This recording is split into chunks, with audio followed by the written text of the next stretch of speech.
Good morning, I'm Keith Cate, and we are on location this morning at the main office building at Hyde Park United Methodist Church.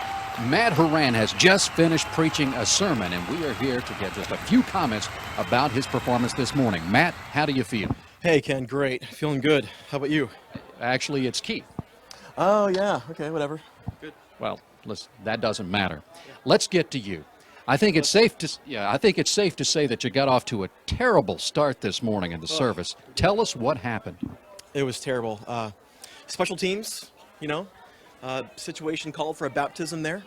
So, we did the baptism, and boy, you do it 1,000 times, and all it takes is one time, taking your eye off the baby, and a fumble there can, really ruin everything.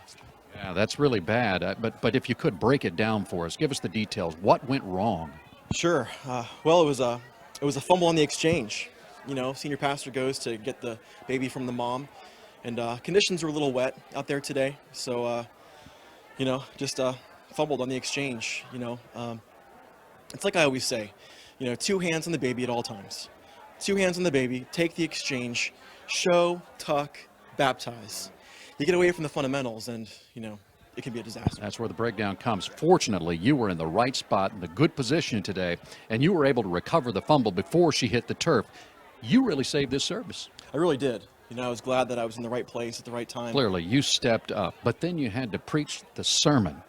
Tell us what that's like to be in that situation. How do you move forward and make it happen? Huge. Well, when it starts off that badly, you realize someone has to make a play.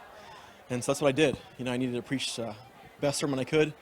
I'm just glad that I was, awesome enough to preach a great sermon, finish the day strong for us, and really just save the day. What do you think it was that made this sermon so effective for the congregation? Meekness, really. Meekness, Ken. I would say that, being humble is a key. It's important for me to make everybody else think that they're as good as I am, and so humility is really important there. Well, thanks, Matt. Tremendous service today and a great comeback. Really something special to watch. I agree. Thanks. Best to you. Well, once again, some impressive numbers out here today at Hyde Park United Methodist Church. 2 baptisms, 16 new members, 12 songs, and attendance over 900. Even an above-average offering based on Matt Horan's clutch come-from-behind sermon and really saving the day. I'm Keith Cate on location. Now back to you in the sanctuary.